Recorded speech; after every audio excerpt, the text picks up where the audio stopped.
মেলান্দহ সরকারি কলেজ কর্তৃক আয়োজিত অনলাইন ক্লাসে বিজ্ঞান বিভাগের একাদশ ও দ্বাদশ শ্রেণীর ছাত্রছাত্রীদের স্বাগতম। আজ আমরা আলোচনা করব গণিত প্রথম পত্র হতে প্রথম অধ্যায় ম্যাট্রিক্স ও নির্ণায়ক। যারা প্রথম বর্ষের ছাত্র তাদের জন্য বিষয়টি অতি নতুন, যারা দ্বিতীয় বর্ষে তারাই তো মধ্যে এই বিষয়ে ক্লাস পেয়েছো। আজ এর পুনর আলোচনা হবে। তো আমরা সরাসরি চলে যাচ্ছি আমাদের ক্লাসে। আমাদের ক্লাসে প্রথম যে বিষয়টি সেটা আমরা জানবো ম্যাট্রিক্স। ম্যাট্রিক্স কি? Matrix is a rectangular arrangement of data. তাহলে ম্যাট্রিক্স হচ্ছে ডাটার আয়তাকার বিন্যাস, যেখানে ডাটাগুলো সারি এবং কলামে বিভক্ত থাকে। আমি এখানে একটি ম্যাট্রিক্স লিখে রেখেছি 3 2 1 4 4 2। এটি মনে করো রহিম ও করিম দুই বন্ধু, তারা তাদের ভিতরে আলোচনা করছে তাদের পোশাক নিয়ে, তাদের কি ধরনের পোশাক কতগুলো আছে। এটা হচ্ছে রহিমের শাড়ি, এটা হচ্ছে করিমের শাড়ি। তো প্রথম কলামটি হচ্ছে শার্ট, দ্বিতীয় কলামটি প্যান্ট, তৃতীয় কলামটি জুতো। তাহলে আমরা দেখতে পাচ্ছি এখানে রহিমের শার্ট আছে 5টি, প্যান্ট আছে 2টি, জুতো আছে 1 জোড়া। করিমের শার্ট আছে 4টি, প্যান্ট 4টি এবং জুতো 2 জোড়া। এটাকে এভাবে আমরা এটাকে লিখবো, হচ্ছে এভাবে প্রকাশ করব। এটা হচ্ছে 2 into 3 ম্যাট্রিক্স, অর্থাৎ প্রথম যতগুলো সারি আছে সেটা লিখতে হয় এবং দ্বিতীয়ত যতগুলো কলাম আছে আমরা এটাকে এভাবে প্রকাশ করি। এটা হচ্ছে একটা জেনারেল, বাট আমরা ম্যাট্রিক্সের সাধারণ আকারটা আমরা দেখে নেব এভাবে। ম্যাট্রিক্স আজ আমরা চিনবো বিভিন্ন ধরনের ম্যাট্রিক্সগুলো কেমন, এটাই হচ্ছে আমাদের আজ মূল আলোচ্য বিষয় ম্যাট্রিক্স। তো ম্যাট্রিক্সের সাধারণ যে আকৃতিটা সেটা হচ্ছে এরকম। ম্যাট্রিক্স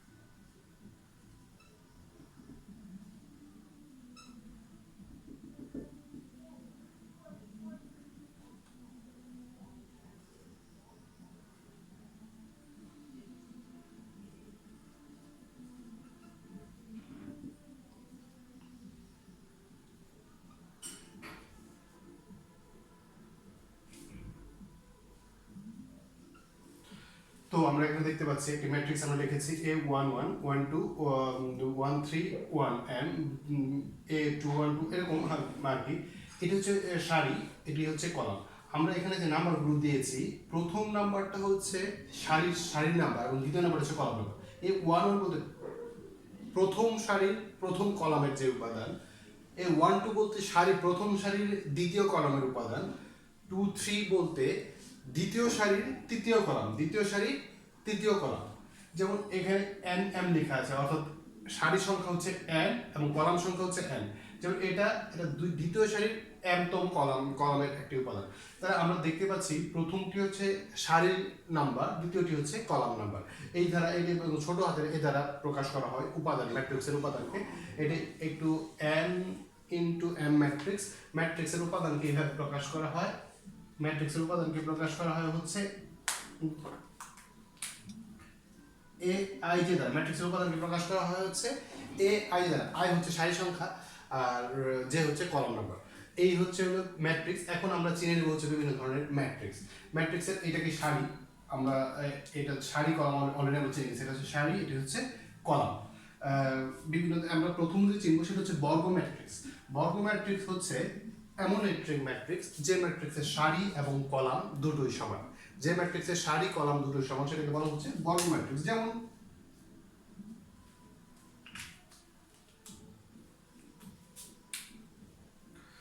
2 4 5 3 2 1 4 4 2। এই যে একটা ম্যাট্রিক্স আমি লিখলাম, এটি হচ্ছে একটি বর্গ ম্যাট্রিক্স, কারণ এখানে সারি আছে 3টি এবং কলামও আছে 3টি। যদি কোনো ম্যাট্রিক্সের সারি এবং কলাম সংখ্যা সমান হয় তো তখন সেই ম্যাট্রিক্সটিকে বলা হচ্ছে হলো বর্গ ম্যাট্রিক্স। বর্গ ম্যাট্রিক্সের পর আমরা জানবো যে বিষয়টি সেটা হচ্ছে বর্গ ম্যাট্রিক্স। তারপর আমাদের জানবো যে এই মনে করো আরেকটা ম্যাট্রিক্স আছে হচ্ছে হলো গিয়ে সমঘাতী ম্যাট্রিক্স। যে সমঘাতী ম্যাট্রিক্স আগে জানার আগে আমি একটা বিষয় জেনে নেবো। আচ্ছা ওকে, সমঘাতী ম্যাট্রিক্সটা আমরা জেনে নেবো। যদি এ একটি ম্যাট্রিক্স হয়, এ একটি ম্যাট্রিক্স হয়, তাহলে এর সমঘাতী হবে, যদি সমঘাতী এ একটা ম্যাট্রিক্স সমঘাতী হবে একটি ম্যাট্রিক্স, আমরা এটা মুছে ফেলবো, বলবো এ একটি ম্যাট্রিক্স, এটি সমঘাতী হবে যদি এ স্কোয়ার ইকুয়াল টু এ হয়।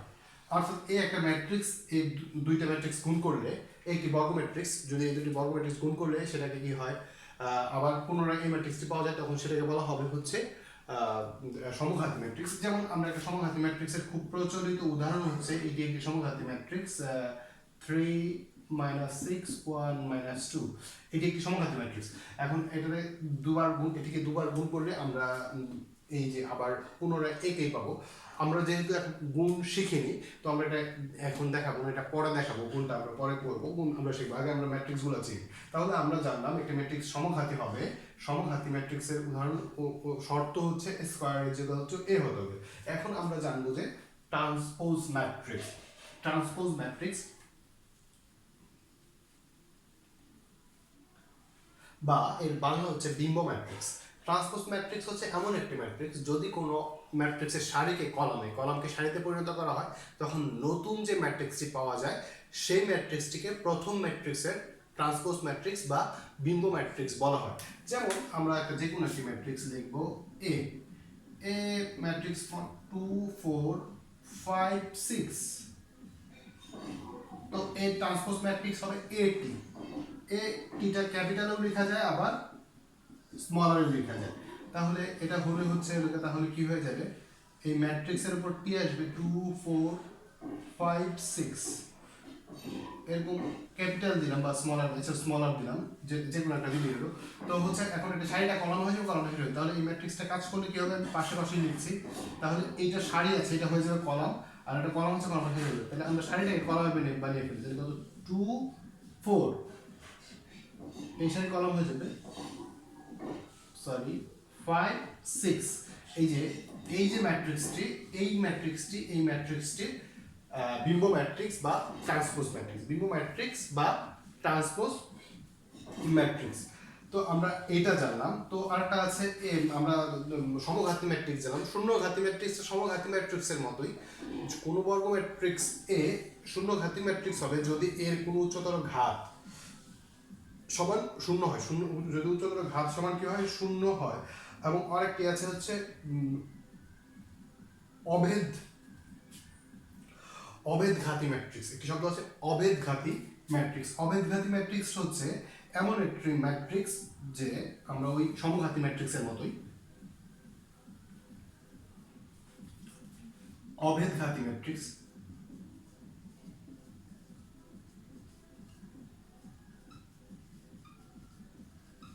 অভেদঘাতী ম্যাট্রিক্স, আমাদের অভেদঘাতী ম্যাট্রিক্স হচ্ছে, শর্ত হচ্ছে যদি একটি বর্গ ম্যাট্রিক্স হয়, যদি a square is equal to i হয়, আমরা তারপর আইটা চিনে নেব। আই হচ্ছে আইডেন্টিটি ম্যাট্রিক্স, আই হচ্ছে আইডেন্টিটি ম্যাট্রিক্স। আইডেন্টিটি ম্যাট্রিক্স হচ্ছে এমন একটা ম্যাট্রিক্স যা শুধু ডায়াগোনালে 1 রয়েছে, ডায়াগোনালে কি রয়েছে, 1 রয়েছে। এটি একটি কি, এটাকে বলা হয় ডায়াগোনাল। ডায়াগোনাল যার শুধু 1 রয়েছে সেটাকে বলা হচ্ছে identity. 3 into 3 identity matrix always হচ্ছে একটি বর্গ ম্যাট্রিক্স, এবং হচ্ছে এটা যদি এই আকৃতির ম্যাট্রিক্সটিকে বলা হয় হচ্ছে ডায়াগোনাল ম্যাট্রিক্স। তো এটা অভেদঘাতী ম্যাট্রিক্স হবে যদি a square is equal to i হয়। সেটা যদি দেওয়া হয়, i যদি 2 ঘাতে হয়, তাহলে এরকম হবে 1 0 0 1। এটাও একটি কি আইডেন্টিটি ম্যাট্রিক্স। সাপোজ এই যে এ একটি অভেদঘাতী ম্যাট্রিক্স, এই ম্যাট্রিক্সটি আমরা দেখব যে ম্যাট্রিক্সটি 1 3, একটা ম্যাট্রিক্স আছে 1 3 0 -1, এটা একটি অভেদঘাতী ম্যাট্রিক্স। অর্থাৎ a square is equal to এখানে i আসবে, এই i বলতে 1 0 0 1, এটি হচ্ছে একটি অভেদঘাতী। আমরা বলেছি গুণ আমরা পরে দেখবো, যেহেতু আমরা গুণগুলো এখনো শিখিনি। তো এরকম আমরা পেলাম হচ্ছে হলো গিয়ে যে ম্যাট্রিক্সগুলো দেখলাম। প্রথম আমরা দেখলাম হচ্ছে একটা ম্যাট্রিক্স কি ধরনের হয়, তারপর স্কোয়ার ম্যাট্রিক্স, তারপর আমরা সমঘাতী ম্যাট্রিক্স, আইডেন্টিটি ম্যাট্রিক্স, অভেদঘাতী ম্যাট্রিক্স, শূন্যঘাতী ম্যাট্রিক্স আমরা দেখলাম। এখন আমরা দেখব সিমেট্রিক ম্যাট্রিক্স বা প্রতিসম ম্যাট্রিক্স।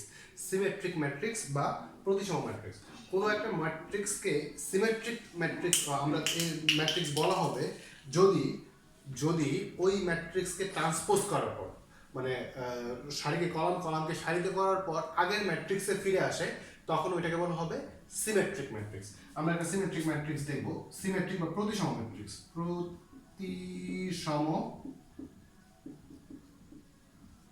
প্রতিসম ম্যাট্রিক্স এ একটি প্রতিসম ম্যাট্রিক্স হবে, যেমন এই কুই উদাহরণ আছে।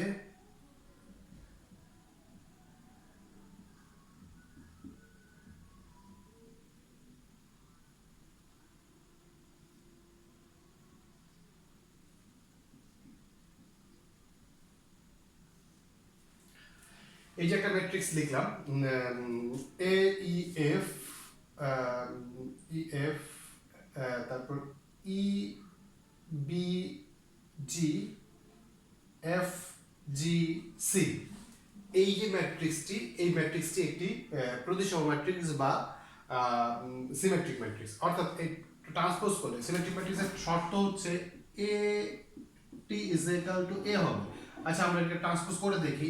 এ ট্রান্সপোজ আমরা শিখে ফেলেছি, সারি কলাম করে দেবো, কলামকে সারিতে করে দেবো, করে ফেলি সরাসরি। তাহলে এটা হয়ে যাবে কলাম এ ই এফ, এটা হয়ে যাবে কলাম ই বি জি, এটা হয়ে যাবে কলাম এফ জি সি। তো দেখো তো এই ম্যাট্রিক্স আর এই ম্যাট্রিক্সের কোনো পার্থক্য আছে? A E F E B G F G. অর্থাৎ আমি এটাকে ট্রান্সপোজ করার পরেও আমরা কি আগের ম্যাট্রিক্সটি পেয়েছি। এই ধরনের ম্যাট্রিক্সকে বলা হয়েছে প্রতিসম ম্যাট্রিক্স বা সিমেট্রিক ম্যাট্রিক্স। তো আরেকটি ম্যাট্রিক্সের উদাহরণ আছে, সেটা হচ্ছে স্কিউ সিমেট্রিক ম্যাট্রিক্স বা অপ্রতিসম ম্যাট্রিক্স। বিপ্রতিসম ম্যাট্রিক্স, আর হচ্ছে বিপ্রতিসম ম্যাট্রিক্স বা স্কিউ সিমেট্রিক ম্যাট্রিক্স। তো এইটা থেকে জাস্ট খালি আমাদের এটাই হয়ে যাবে। আমরা একটু এটাকে মুছে লিখে ফেলি, একটু মুছতেছি। বা স্কিউ সিমেট্রিক ম্যাট্রিক্সের বা বিপ্রতিসম ম্যাট্রিক্সের শর্ত হচ্ছে এ ট্রান্সপোজ করলে মাইনাস এ হবে।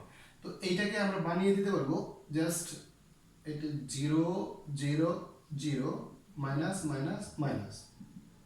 এখন আমি যদি এইটাকে ট্রান্সপোজ করি, এটাকে যদি আমি ট্রান্সপোজ করি এবং ট্রান্সপোজ করার পর আমাকে যদি এ ট্রান্সপোজ যদি মাইনাস এ হয়, তখন আমরা এই ম্যাট্রিক্সটিকে বলবো কি স্কিউ সিমেট্রিক ম্যাট্রিক্স বা বিপ্রতিসম ম্যাট্রিক্স। তো আমরা দেখি, ট্রান্সপোজ করে দেখি। এ ট্রান্সপোজ করলে আমরা জানি কি সারিগুলো কলাম হবে, কলামগুলো সারি হবে। তাহলে এইটা কি হয়ে যাবে? কলাম হয়ে যাবে। 0 ই এফ, এটাও কি হয়ে যাবে? কলাম হয়ে যাবে। মাইনাস ই 0 জি, তারপর মাইনাস এফ মাইনাস জি, লাস্ট 0। এটা সারিগুলোকে কি জাস্ট কলাম করে দিয়েছি। 0 ই এফ মাইনাস ই 0 জি মাইনাস ই 0 জি মাইনাস এফ মাইনাস জি 0 মাইনাস এফ মাইনাস জি 0। অর্থাৎ এখন দেখো এটা হয়ে গেছে। এখন মূল যে ম্যাট্রিক্সটি ছিল আমার, সেখানে এই মাইনাস চিহ্নগুলো আছে এই ডায়াগোনালের নিচে, এবং কিন্তু এখানে আমি দেখতে পাচ্ছি ট্রান্সপোজ করার পর বা বিম্ব ম্যাট্রিক্স যেটি পেয়েছি এটার, সেখানে আমরা দেখতে পাচ্ছি যে ঋণাত্মক মাইনাস যে উপাদানগুলোতে রয়েছে সেগুলো উপরে চলে গিয়েছে। তো আমি একটি মাইনাস কমন নিয়ে নিই। ম্যাট্রিক্স থেকে কোনো কিছু কমন নেওয়ার অর্থ হচ্ছে ম্যাট্রিক্সের প্রতিটি উপাদান থেকেই কমন নেওয়া। অনুরূপভাবে ম্যাট্রিক্সকে কোনো উপাদান, কোনো কিছু দ্বারা, কোনো স্কেলার দ্বারা গুণের অর্থ হচ্ছে ম্যাট্রিক্সের প্রতিটি উপাদানকেই গুণ করা। অর্থাৎ আমি যদি এখান থেকে একটি মাইনাস কমন নেই, তাহলে কি হয়েছে? প্রত্যেকটা উপাদানই থেকে একটা করে মাইনাস আসবে। 0 মাইনাস মাইনাস প্লাস হয়ে যাবে ই এফ মাইনাস ই 0 জি মাইনাস এফ মাইনাস জি 0। অর্থাৎ মূল ম্যাট্রিক্সে চলে গিয়েছে। দেখো আমরা এটাকে সমান লিখতে পারি মাইনাস এ। অর্থাৎ এটি সমান আমরা লিখতে পাচ্ছি মাইনাস এ। এটি হচ্ছে একটি বিপ্রতিসম ম্যাট্রিক্স বা স্কিউ সিমেট্রিক ম্যাট্রিক্স। আমরা সর্বশেষ যে ম্যাট্রিক্সটি শিখব সেটি হচ্ছে লম্ব ম্যাট্রিক্স বা অর্ধগোনাল ম্যাট্রিক্স। লম্ব ম্যাট্রিক্স বা অর্ধগোনাল ম্যাট্রিক্স হবে কোনো একটি ম্যাট্রিক্সকে লম্ব ম্যাট্রিক্স বা অর্ধগোনাল ম্যাট্রিক্স বলা হবে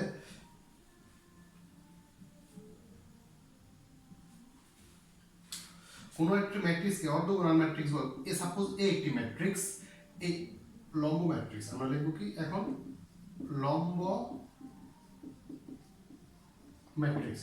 কোন একটি ম্যাট্রিক্সকে লম্ব ম্যাট্রিক্স বা অর্ধগোনাল ম্যাট্রিক্স বলা হবে যদি এ যদি একটি ম্যাট্রিক্স হয়, এ ম্যাট্রিক্সকে বলা হবে যদি এ ট্রান্সপোজ ইকুয়াল অথবা এ ট্রান্সপোজ এ যেটাই করি না কেন সেটা সমান আইডেন্টিটি ম্যাট্রিক্সটি পাওয়া যায় যত মাত্রা এ ট্রান্সপোজ বা এ transpose A equal to I. যদি এই শর্তটি কোনো ম্যাট্রিক্স ফিল আপ করে পূরণ করে তখন আমরা তাকে বলবো লম্ব ম্যাট্রিক্স বা অর্ধগোনাল ম্যাট্রিক্স। আমরা একটি উদাহরণ দেখতে পাই লম্ব ম্যাট্রিক্স বা অর্ধগোনাল ম্যাট্রিক্সের।